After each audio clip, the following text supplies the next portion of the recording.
very powerful beginning. You know, it was very clear to me from the very beginning that it was the chanting that had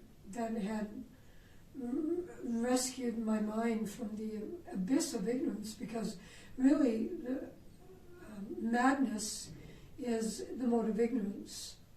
So it was the chanting of the holy name that had rescued me from that deep mode of ignorance that I was in. And actually it happened a few months later.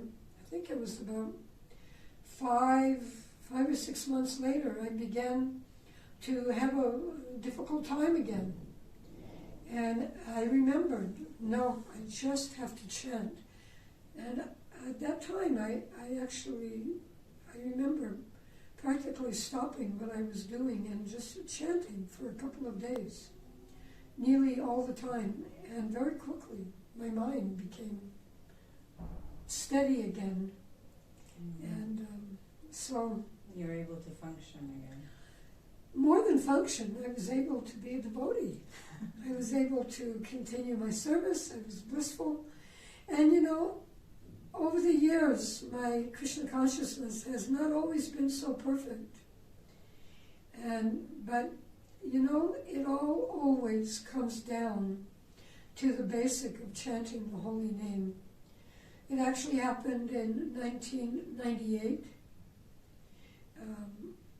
I left the movement for a number of years for a number of personal reasons. Something I deeply, deeply, deeply regret, and I will for the rest of my life, because I wasted those years. But actually, one thing that I did not stop was I didn't stop chanting. I didn't chant 16 rounds every single day through those years, but I kept the radar going. I didn't stop chanting.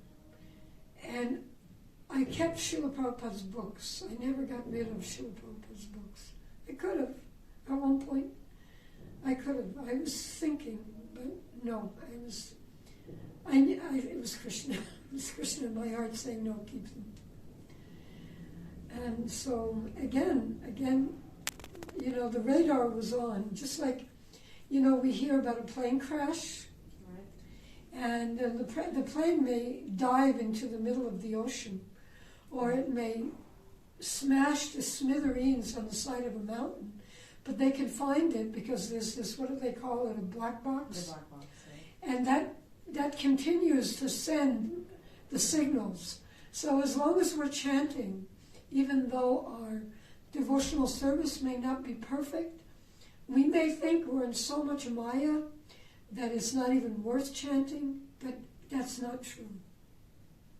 Chanting the holy name is the Yuga Dharma, and it was given to us by Chaitanya Mahaprabhu, who understands our fallen nature, so we always must take shelter of the holy name.